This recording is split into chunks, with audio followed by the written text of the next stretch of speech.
তাই বললাম না তোমাকে তো সকালে বললাম আমার দাদা কে বলেছে? ও নটা একজন শরীর খারাপ অসুস্থ। ও বর্ধমান লিগে এইটা দেবে যে অপারেশন করতে হবে। দাদা ভালো। হ্যাঁ এই চুপ কর, পাপা বলতে যা। ওখানে তোমার আছে লাইট আমাদেরকে দেখি। আমরা লাইন মারবো না।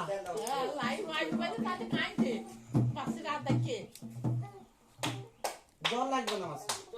না তেল দাও। লে।